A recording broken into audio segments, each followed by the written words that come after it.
Well, the C40 cities are the cities that are most committed both to identifying their current carbon footprint and then really trying to do something about it.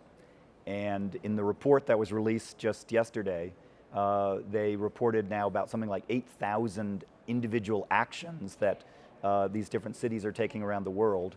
And about 20% of those, or about 1,600 of them, were to make their buildings more efficient, higher performing, and in some cases green, with green roofs and more natural sunlight and other aspects of a green building. So this is a group that seems uniquely committed to the role that the built environment, so sort of a nerdy word for just like buildings and where we all live, that the built areas are can be part of the solution to reducing carbon by building them to begin with very efficiently, but then also retrofitting in cities like this that have a lot of built out space, also retrofitting the buildings to be more energy efficient.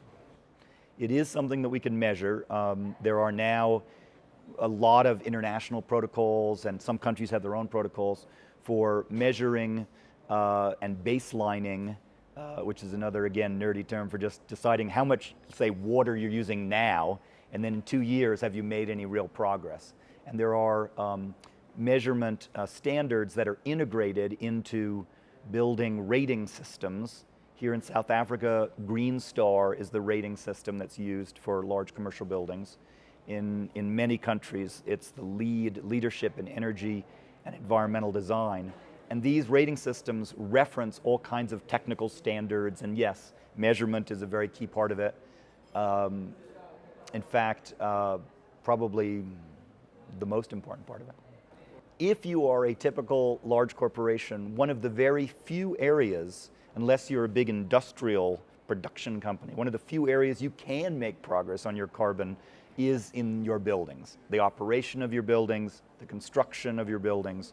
So I would say it's not just a nice to do, and something like 80 of the Fortune 100 companies in the United States all certify their buildings to this LEED rating system and treat it as a tool to make their buildings higher performing.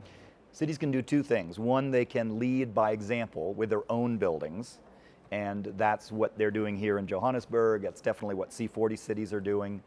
And then they can also offer financing and other tools that make it easier for companies to do the right thing. Our experience is once they start doing it, they get competitive with other companies and they do a better job. But initially, some financing incentives help, and cities can offer that. Well, I was very, very impressed that this giant study they did with almost all the C40 cities, I think it was about a 98% rate of filling out detailed questionnaires about what they're doing to reduce their carbon footprints, all their strategies, and they came up with, I think, something like 8,000 actions they were taking, and about 1,600 of them were in the building arena.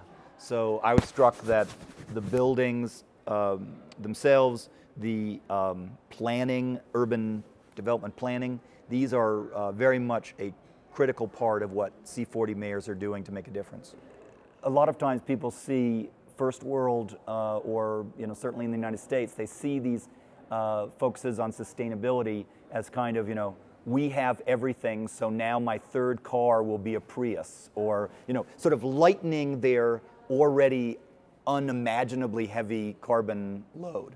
But unless you can make the case for sustainability be one that focuses on giving people the minimum requirements of life, as opposed to, again, just making them feel better about having so much, I don't think it has much relevance in much of Africa. And the chair of the World Green Building Council, which is a consortium of all the green building councils, is today a South African and chair of the South African Green Building Council, and he always makes this point about that social equity has to be core to what these rating systems help advance. They have to advance projects with intensive labor solutions. There's various things you can do that are more responsive to employment issues and stuff in Africa. So.